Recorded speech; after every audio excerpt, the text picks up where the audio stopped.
नमस्कार।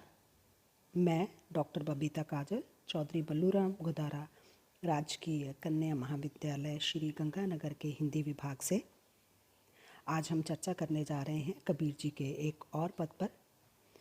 बहुत ही महत्वपूर्ण पद है ये भी। और सबसे विशेष बात यह है कि महाराजा गंगा सिंह विश्वविद्यालय बीकानेर के पाठ्यक्रम के अनुसार बीए, बीएससी होम साइंस और बीकॉम सभी संकाय के प्रथम वर्ष के सामान्य हिंदी के पाठ्यक्रम के अंतर्गत यह पद शामिल किया गया है। तो आइए देखते हैं कि वह पद कौन सा है। वह पद कुछ इस प्रकार से है।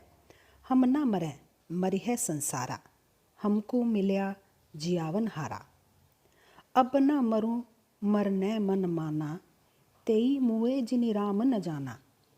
साकत मरै संत जन जीवै, भरी भरी राम रसायन पीवै।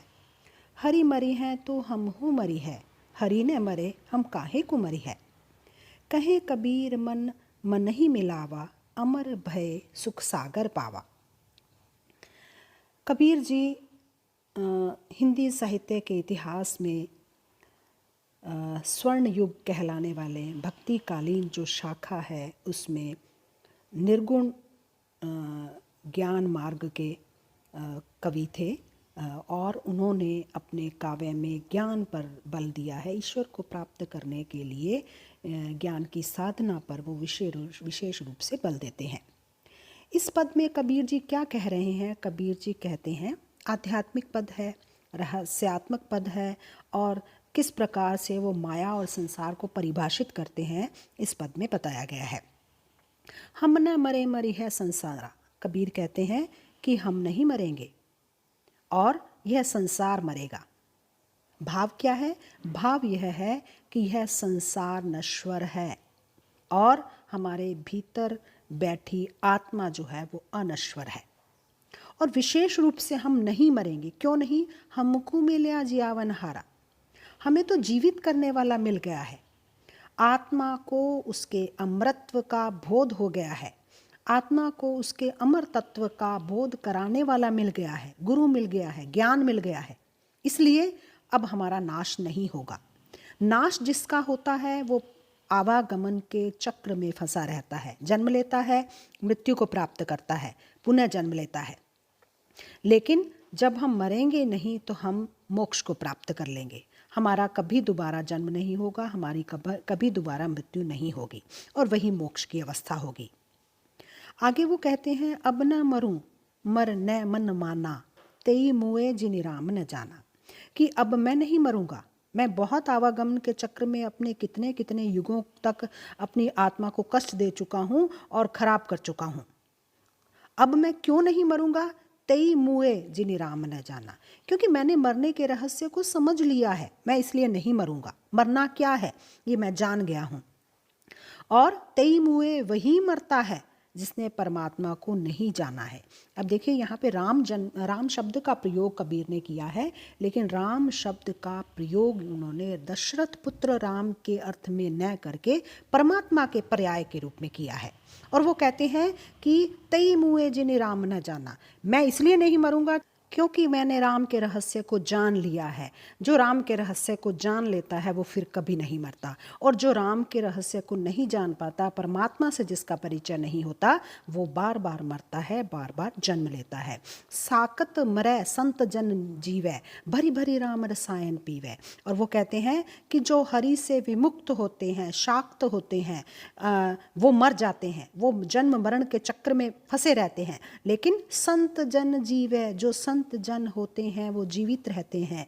भरी भरी राम रसायन पीवे, और संत जो होते हैं बार बार भर भर के भक्ति के रस का पान करते हैं, राम के रसायन का पान करते हैं, भर पेट भक्ति का पान करके उसमें से रस को, आनंद को अनुभूत करते हैं।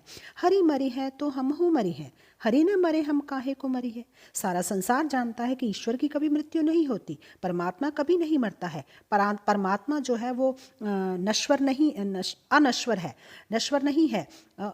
इस तरह से वो कहते हैं कि भगवान मरे तो हम भी मरे, आत्मा और परमात्मा का अभेद है, हरि शाश्वत है, अमर है, सनातन है। तो इसलिए जब आत्मा उस परमात्मा की अंश बन जाती है, उसमें जाकर समा जाती है, तो आत्मा जो है वह भी परमात्मा की तरह हमेशा हमेशा के लिए अमर हो जाती है। तो वो कहते हैं हरि मरी हैं तो हम हो मरी हैं, हरि न मरे हम काहो काहे को मरी हैं। कहे कबीर मन मन ही मिलावा, अमर भय सुख सागर पावा।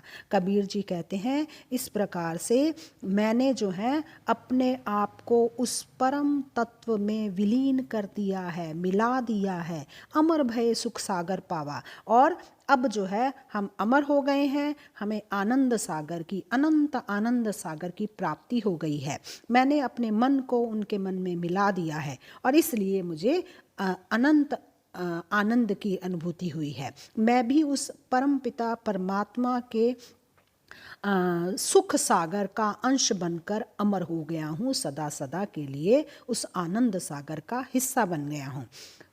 बार बार कबीर जी इस बात पर बल देते हैं, अनेक पदों में उन्होंने इसका जिक्र किया है कि आत्मा जो है वो परमात्मा की अंश है, लेकिन जब वो धरती पर आती है अपने उद्देश्य से भटक जाती है, इसके माया मोह में फंसकर वो अपने मूल उद्देश्य को भूल जाती है और फिर उसको कोई गुरु मिलता है, उसको ज्ञान की प्राप्ति होती है, तो वो पुनः प्रयास करती है, पुनः साधना करती है और पुनः जाकर परमात्मा में मिल जाती है।